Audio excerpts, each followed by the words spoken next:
వికారాబాద్ జిల్లాలో భూ ప్రకంపనలు అలజడి సృష్టించాయి. తెల్లవారుజామున ఈ ప్రకంపనలు చోటు చేసుకున్నాయి. బసిరెడ్డిపల్లి, రంగాపూర్, న్యామత్ నగర్లో 3 సెకండ్ల పాటు భూమి కంపించింది. ప్రధానంగా బాషిరెడ్డిపల్లి ప్రాంతంలో తెల్లవారుజామున కొన్ని సెకండ్ల పాటు భూమి కంపించిందని స్థానికులు అంటూ ఉన్నారు. ఒకవైపు జోరుగా వర్షం కురుస్తూ ఉండగా మరోవైపు భూమి స్వల్పంగా కంపించడంతో అక్కడి స్థానికులు భయాందోళనకు గురయ్యారు. ఏం జరుగుతుందో తెలియక ఇళ్ల నుంచి బయటికి పరుగులు తీశారు. మాది రంగాపూర్ బండ సూర్బండుగా గాలి వచ్చినప్పుడు గలగలన్నప్పుడు రెండు కొనుక్కొని జారినాయి పడ్డాయి. మాది రంగాపూర్ పరిగి మండల్ వికారాబాద్ డిస్టిక్. రాత్రి 3:58 ఒక భూకంపం వచ్చినట్టు ఒక సౌండ్ వచ్చింది. 2-3 సెకండ్లు వచ్చింది. అది మేము బయటికి వెళ్ళి చూసే వరకు ఇది ఏమంటారు మన యాక్సిడెంట్ అయ్యేదంటే మేము అనుకున్నాము. కానీ భూకంపం అది వచ్చింది. ఒక 2-3 సెకండ్లు వచ్చింది.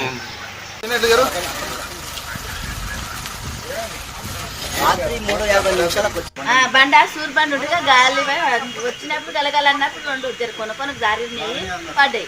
మాది రంగాపూర్ పరిగి మండల్ వికారాబాద్ డిస్టిక్. రాత్రి 3 గంటల అయితే ఒకవైపు వర్షాలు కురుస్తూ ఉన్నాయి, మరొకవైపు అయితే భూకంపాలు అయితే వస్తూ ఉన్నాయి. అయితే ఇప్పుడు వికారాబాద్ జిల్లాలో భూ ప్రకంపనలు అయితే అలజడి సృష్టించాయని చెప్పుకోవచ్చు. తెల్లవారుజామున ఈ ప్రకంపనలు చోటు చేసుకున్నాయి. బసిరెడ్డిపల్లి, రంగాపూర్, న్యామత్ నగర్లో 3 సెకండ్ల పాటు భూమి కంపించిందని అక్కడి స్థానికులు చెబుతూ ఉన్నారు.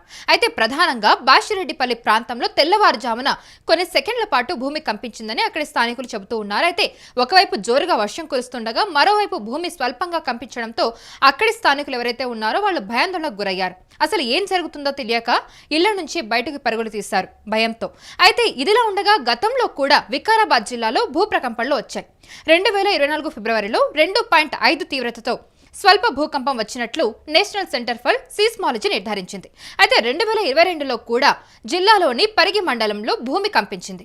తెలంగాణ రాష్ట్రం సాధారణంగా తక్కువ భూకంపాలు వచ్చే జోన్ 2 పరిధిలోకి వస్తుంది. అయినప్పటికీ కూడా అప్పుడప్పుడు స్వల్ప తీవ్రతతో కూడిన భూప్రకంపనలు నమోదవుతూ ఉంటాయి. గత ఏడాది డిసెంబర్లో ములుగు జిల్లాలో 5.3 తీవ్రతతో కూడిన భూకంపం నమోదైంది. గత 50 ఏళ్లలో రాష్ట్రంలో ఇదే అతిపెద్ద భూకంపంగా అధికారులు గుర్తించారు.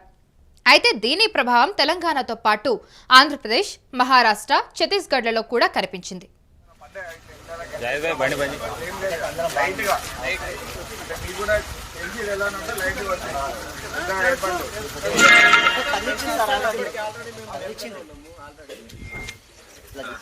జలికిచ్చింది ఆల్రెడీ.